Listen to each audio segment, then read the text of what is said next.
wake up, soaking in some sun, sipping the coffee. What I'm gonna do is hit legs immediately. It's not very flattering lighting, but it's whatever. I'm gonna hit the legs anyways. That's not gonna affect the pump, as Sam Sulek would say. So I think it's very important to soak in some sun, spike the cortisol. You know what I'm saying? So for you guys who just work out direct and use coffee, like I understand if you're waking up like early where the sun's not up, then you have to sip the coffee. But if the sun's out, spend like 5 or 10 minutes just sitting in the sun, soaking in, saying good morning to people. I feel like that'll set your day right, and you'll be able to. It definitely won't hinder the pump, hinder the lift. So yeah, there's that. Especially waking up in the morning, like you gotta warm up. You gotta let your body like wake up.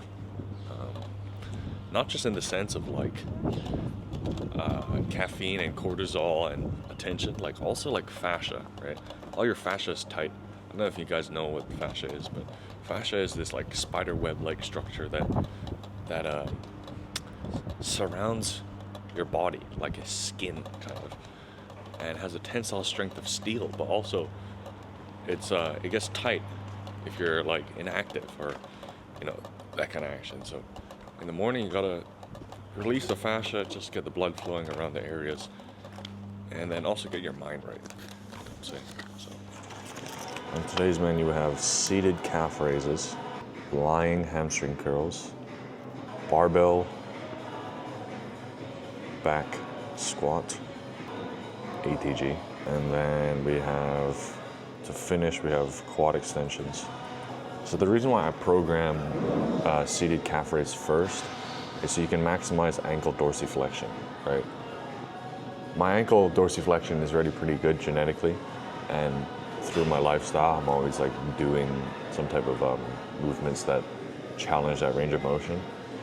But I still wear heels because I want to get as much knee flexion as possible, minimizing the risk of as an anterior pelvic tilt, otherwise known as butt wink. Because I used to squat with flats, and I used to, like, it'd be highly dependent on how good my ankle dorsiflexion was on the day. And like on his best days, yeah, I could squat in flats, no butt wink whatsoever. But I don't wanna run that risk, and I want to be as upright as possible. I feel like it's less fatiguing to do a high bar squat than a low bar. So that just makes sense. So seated calf raise first to test the ankle dorsiflexion. Lying ham curls, not super fatiguing in terms of stimulus to fatigue ratio.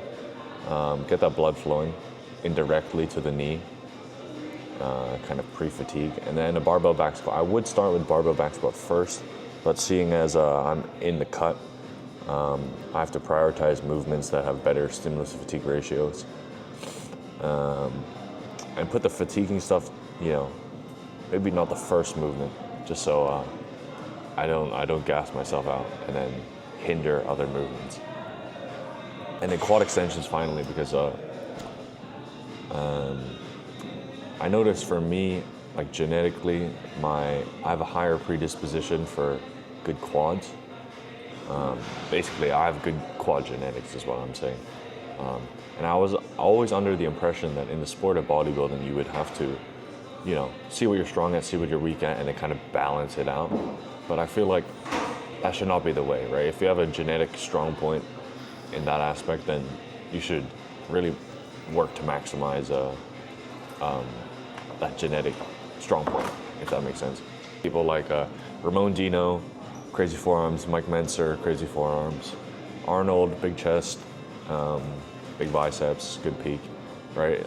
If they work to balance out their inadequacies, then their physique would just be nice to look at, but it wouldn't be like stand out, right? And I feel like in the sport of bodybuilding, you want to stand out as much as possible. So, yeah. Oh, I don't even know if you can call bodybuilding a sport, but in this endeavor of bodybuilding, rather, you want to be standing out. And particularly in the quads, like the teardrop, so like the VMO, the vastus medialis, is quite good. And I have like decent rec fem, rectus femoris genetics as well. I'm not attributing that to my use of the sissy squat, but I definitely think having lower amounts of hip flexion whilst doing a leg movement definitely will bias the rectus femoris. That's the front part of the quad, like on the upper thigh, not near the knee, the upper thigh kind of area. So yeah, that's what's up. That movements where your hip angle is open will bias the rectus femoris, and I think it's really important. It's really important to have a strong rectus femoris, because most people have like good quads, but they don't have. Most people have good like VMO, but not good rec fem. So.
Good day today.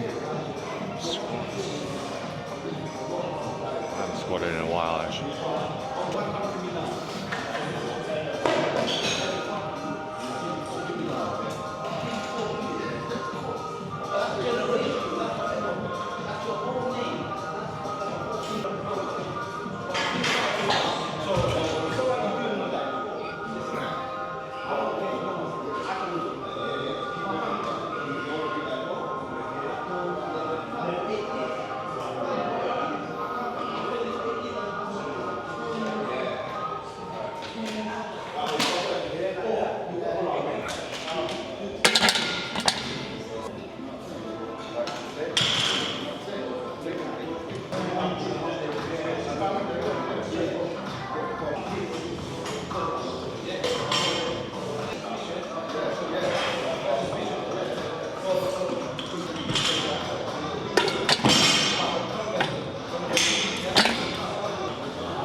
So first set I hit 6. 90 kilos for 6 is, it's quite a low weight, I feel.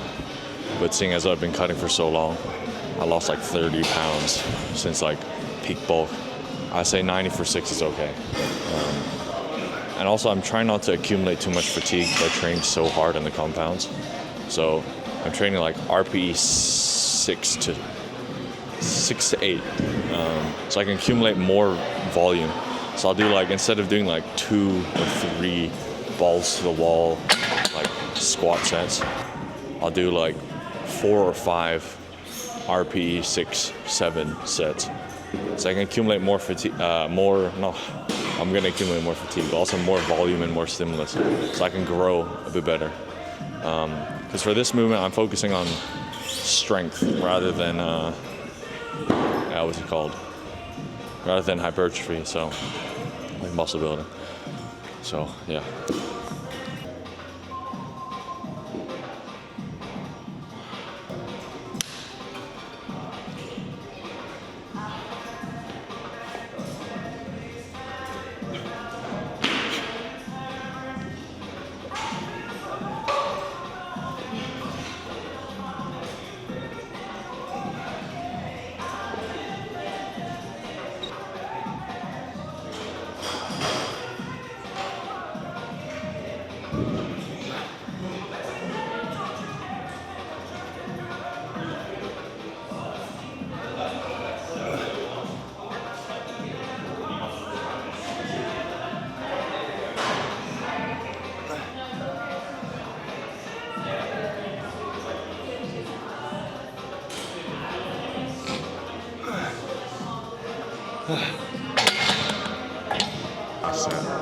I did 3 sets of like relatively easy squats.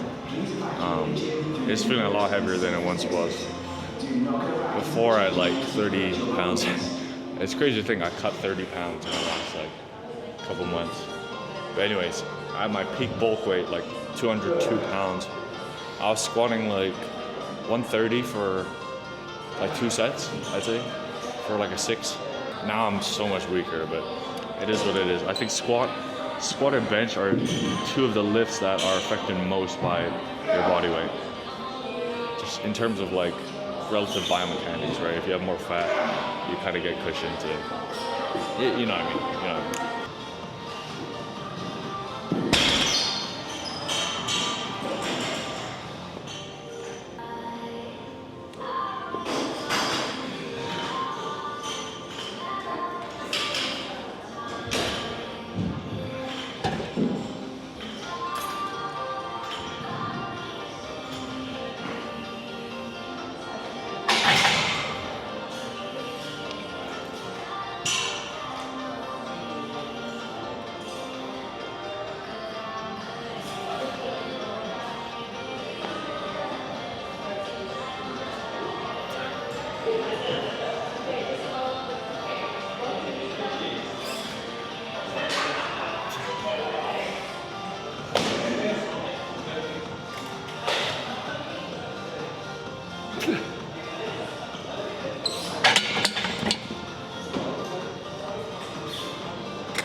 Cannot. Oh, that's so fatiguing. Alright, quad extensions with the seat as far back as possible. Bias the rectus femoris. Gonna be warming up on this. Should be getting some single leg action.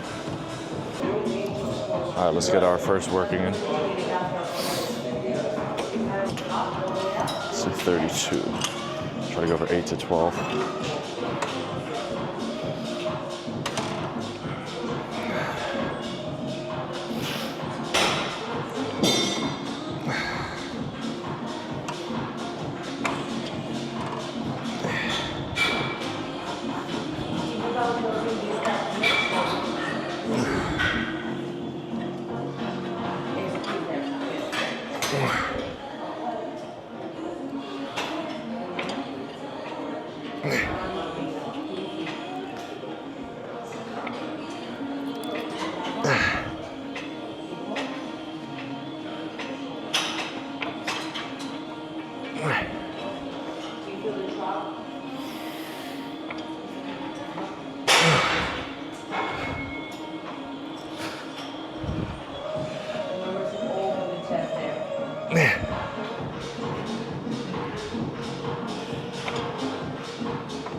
12.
Oh, I need some. I'm getting like I don't usually get this, but I'm getting like exertion headaches, which means I just need some electrolytes.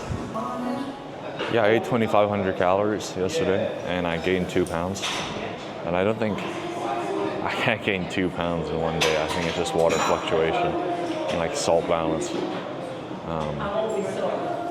Yeah, that's what it is. Because definitely my maintenance is definitely not that high to lose 2 pounds in one day from eating 2,500. I think 2,500 is a decent rate of cutting without having to sacrifice too much on fatigue, recovery, and all of that. So, yeah, I think I was eating 2,100 at some point because my activity level is so low. But I realized like if I eat 2,500 and just do a bit more, like my quality of life is better. Moving around, so I would err on the higher side of doing more activity and then just eating slightly higher to achieve the same size deficit. If that makes sense.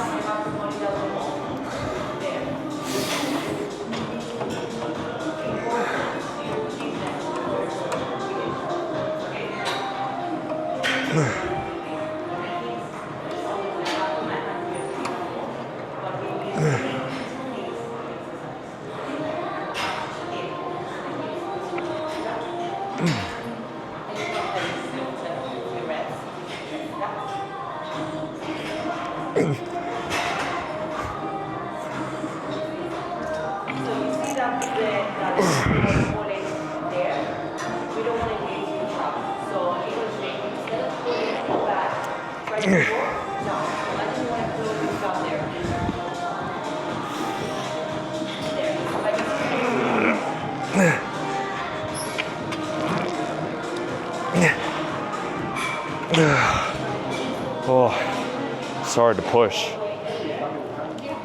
The electrolyte balance off, fatigue is accumulated. So the leg program I have right now is a 12-week leg program. I'm currently on the 8th week, so this week's my deload. Essentially, its first 4 weeks is volume and technique building, so very high volume. Phase 2, which I'm currently in, I just finished, is strength development. Paused ATG max plus, but not just any pause. It'll be a above parallel pause. So go down, sink it to the floor, come back up, and right above parallel, do 2 count pause. I'm telling you, that shit's not good. That'll make your form really good. It'll make your bracing. It'll expose your bracing. If you're bad at bracing, that's the movement to do. I got that specific movement from Matt Vina, who's a guy who can score like, I don't know, 7 plates. I've seen him, no, not 7 plates, something like 5-6 plates, which is a lot more than me. And also, the reason why I'm deloading this week is because, well, I'm obviously on the plane right now, I'm going to go to Korea. So I don't want to really train too crazy. I want to be kind of just enjoying Korea. The week after, I'll be back in Hong Kong. When I get back, I can do my freaking peaking which will be fun as hell.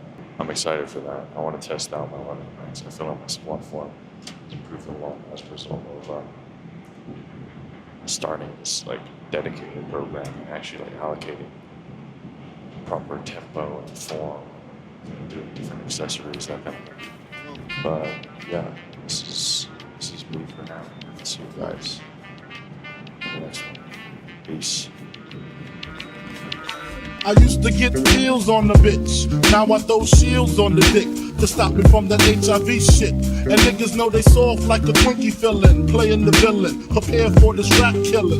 Biggie Smalls is the illest. Your style is played out like Arnold, and that's what you talking about, Willis. The thrill is gone. The black Frank White is here to excite. Throw dick to dice. Bitches are like I'm brainless. Guns are like I'm stainless steel.